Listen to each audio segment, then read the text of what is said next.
Alors vous voyez que c'est un tableau d'attributs, c'est-à-dire que vous avez des attributs, le fait d'avoir des cellules, des noyaux, plusieurs cellules, une coquille, un squelette, des poumons, des plumes, des placentas et des ongles. Et vous avez des êtres vivants, bactéries, paramécies, méduses, requins, moules, dauphins, crocodiles, chimpanzés, pigeons et êtres humains.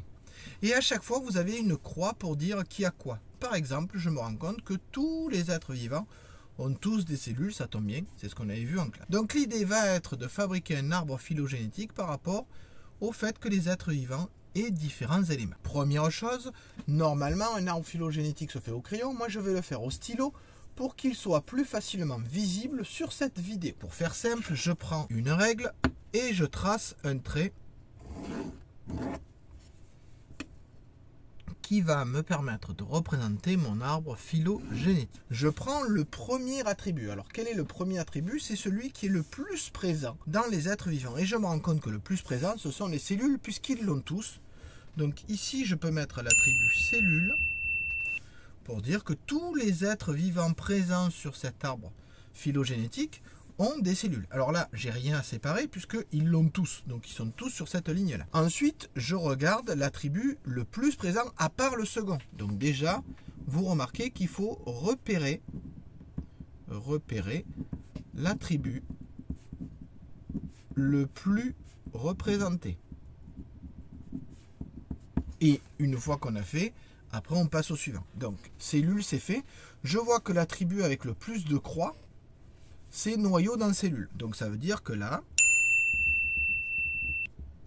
noyau dans la cellule. Et je me rends compte que tous les êtres vivants ont un noyau dans la cellule, sauf les bactéries. Donc comme les bactéries ne l'ont pas, je vais leur faire un chemin rien que pour elles.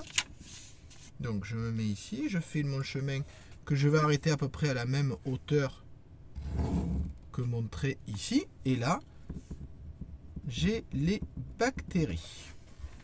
Donc ça signifie, quand je lis mon arbre, que tous les êtres vivants ont des cellules, sont sur cette ligne, y compris la bactérie, puisqu'elle est sur cette ligne, et que tous les êtres vivants qui ont un noyau dans la cellule sont sur cette ligne, et que la bactérie n'y est pas parce qu'elle n'a pas de noyau. Je prends l'attribut suivant, je vois que l'attribut suivant c'est plusieurs cellules.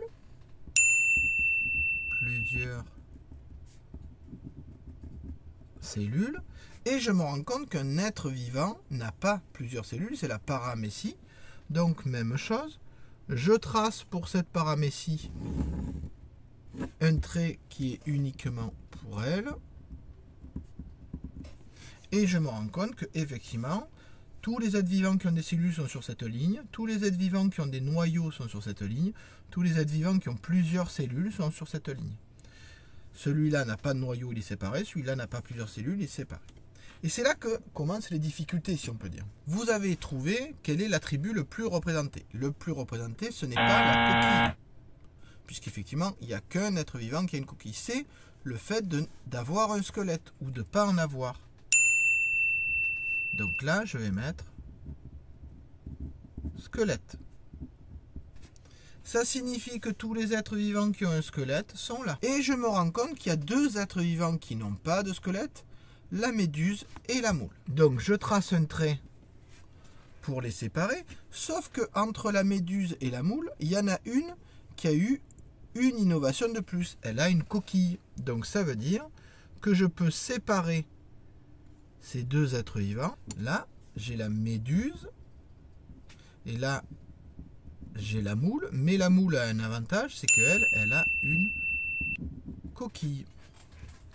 Donc vous voyez que là, j'ai pu séparer deux êtres vivants qui n'ont pas de squelette, qui sont partis par là. Et j'ai séparé ces deux êtres vivants parce qu'il y en a un qui avait une coquille et l'autre qui n'en avait pas. Donc toujours pareil, j'ai mis l'innovation biologique vers la droite. Donc je peux continuer en trouvant quel est l'attribut le plus représenté. Bien évidemment, vous avez remarqué que je l'ajoute, ajouter l'attribut à l'arbre phylogénétique.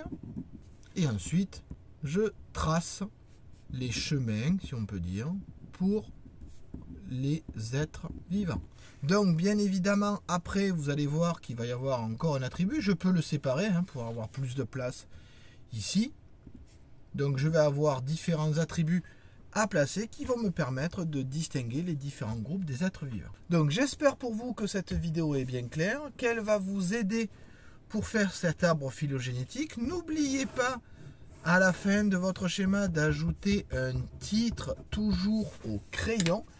Comme ça, si jamais vous voulez rendre votre travail pour être évalué sur ces 3 compétences, vous pourrez bien évidemment avoir des validations de compétences et donc des points à la fin du trimestre. Allez, je vous dis bon travail et surtout, n'hésitez pas à poser des questions si besoin. Des questions sur quelque chose qui n'est pas expliqué dans cette vidéo, bien évidemment. Je ne vais pas vous expliquer la vidéo alors que j'ai fait une vidéo.